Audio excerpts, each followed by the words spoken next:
வணக்கம். செல்வகுமாரின் உச்சபட்ச அனல் வெப்ப எச்சரிக்கை 2025 மார்ச் 29 சனிக்கிழமை அதிகாலை நிலவர ஆய்வறிக்கை. அதிகாரப்பூர்வ வானிலை அறிக்கைக்கு இந்திய வானிலை ஆராய்ச்சித்துறை அறிக்கையை பார்க்கவும். 2025 கோடையில் வெயிலும் இருக்கும் மழையும் இருக்கும் என்று சொல்லியிருந்தோம்.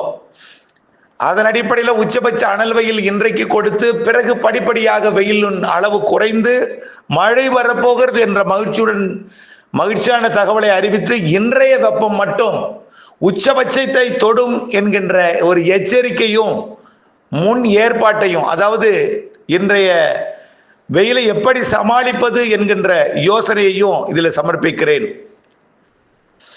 உயரழுத்தமானது வங்கக்கடலின் மேல் நீடித்துக் கொண்டிருக்க, உயரழுத்தம் குடைபோல் காற்றை கீழே இறக்க, கடிகார சுற்றில் சுழலும் உயரழுத்த காற்று இலங்கை மற்றும் டெல்டா மாவட்டங்கள் வழியாக அப்படியே உள்ளே நுழைந்து தென்கிழக்கு தெற்கு திசை வழியாக தென்கிழக்கு தெற்கு திசையில் உள்ளே நுழைந்து டெல்டா மாவட்டங்கள் மற்றும் அதனை ஒட்டியுள்ள வடகடலோர மாவட்டங்கள் வழியாக சென்னை, திருவள்ளூர், செங்கல்பட்டு, விழுப்புரம் மாவட்டங்கள் வழியாக உள்ளே காஞ்சிபுரம், ராணிப்பேட்டை, வேலூர், திருப்பத்தூர், திருவண்ணாமலை மாவட்டம் வழியாக உள்ளே நுழைந்து ஆந்திர பிரதேசத்தின் சித்தூர், குப்பம் மற்றும் திருப்பதி வழியாக தெலுங்கானா, மகாராஷ்டிரா வரைக்கும் பயணிக்கிறது. இந்த உயரழுத்த காற்று உள்ளே போக போக வெப்பமடைந்து, அதாவது இரவிலே உயரழுத்த காற்று என்பது குளிர்காற்று 24 மணி நேரமும் நுழைந்து கொண்டிருக்கு. இரவிலே சூரியன் இல்லாத காரணத்தினாலே குளிர்ந்த காற்றாக பயணிக்கிறது. வெயில் வந்ததும் அதில் இருக்கக்கூடிய நீராவியை ஆவியாக்கி வறண்ட காற்றாக உள்ளே அனுப்ப போகிறது.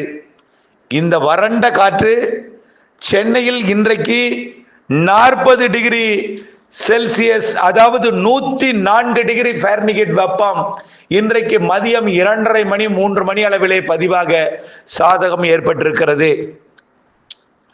இதேபோல் காஞ்சிபுரத்திற்கு 105 டிகிரியும் ஃபாரன்ஹீட்டும், திருத்தணியில 106 டிகிரி ஃபாரன்ஹீட்டும் பதிவாக வாய்ப்பு இருக்கிறது. அதேபோல் வேலூர், திருப்பத்தூர் மாவட்டங்களில் 105 106 டிகிரியாகவும், திருவண்ணாமலை மாவட்டத்தின் சமவெளி, கள்ளக்குறிச்சி, விழுப்புரம் மாவட்டங்களிலே 102 104 டிகிரி ஃபாரன்ஹீட் வெப்பமும் பதிவாகும்.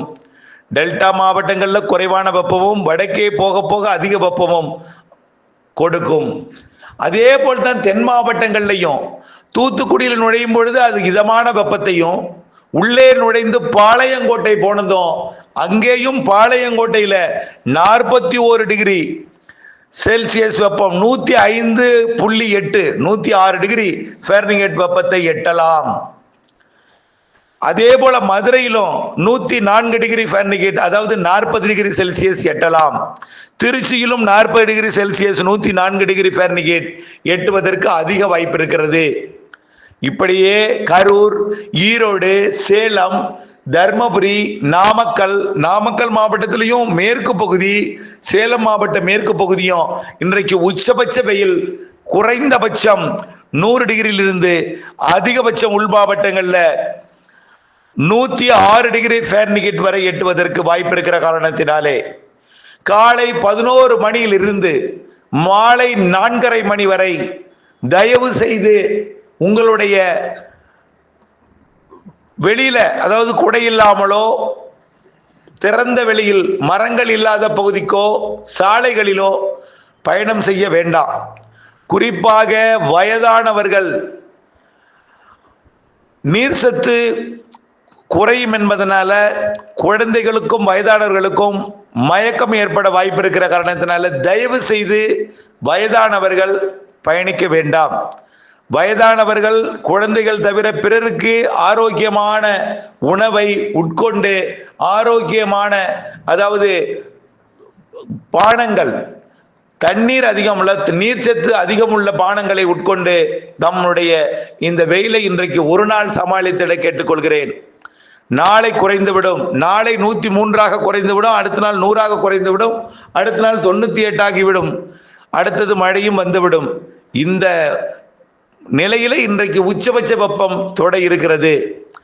நம்முடைய அதாவது வெளிக்காற்றோட வெப்பத்தை, வெளிக்காற்றோட அழுத்தத்தை விட உடல் அழுத்தம் கூடுதலாக இருக்கும் என்பதனால, காற்று லேசாகி மேலெழுந்து விடும் என்பதனால ஆக்சிஜன் பற்றாக்குறை ஏற்படும். காற்று வெயிலால் லேசாகி மேலெழுந்து விடும், எளிதிலே நீரும் ஆவியாகி மேலெழுந்து விடும். வெளிக்காற்று அழுத்தம் குறையும், உடலில் அழுத்தம் கூடும்.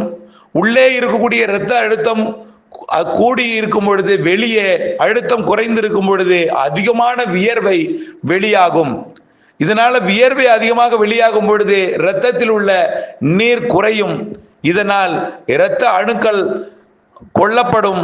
இதனால அதாவது சிறுநீர் மஞ்சளாக போகும். இந்த மஞ்சளாக போகும் பொழுது நீங்கள் தாகம் எடுக்காவிட்டாலும் தண்ணீர் குடிக்க வேண்டும். தாகம் கண்டிப்பாக எடுக்காது கோடையில. இந்த கோடையில தண்ணீர் நீங்களாக நிறைய அருந்தி கொண்டிருக்க வேண்டும். குறிப்பாக இன்றைக்கு ஒரு நாள் மட்டுமாவது தண்ணீரை நிறைய குடியுங்கள். அனைத்து மாவட்டங்களுக்கும் வழக்கத்தை விட வெயில் அதிகமாக இருக்கும். சென்னையிலேயே 40 டிகிரி 104 டிகிரி ஃபாரன்ஹீட் என்றால் பார்த்து கொள்ளுங்கள். டெல்டா மாவட்டங்களின் தெற்கு பகுதியில் தெற்கு காற்று நுழைந்து இதமான வெப்பம் கொடுக்கும். உள்ளே போக போகத்தான், அதாவது ராமேஸ்வரம் பகுதியில் கொஞ்சம் தெற்கு காற்று ஜில்லென்று இருக்கும், கோடியக்கரை முனையிலும் ஜில்லென்று காற்று இருக்கும், தகட்டூர் போன்ற பகுதிகளில் எல்லாம்.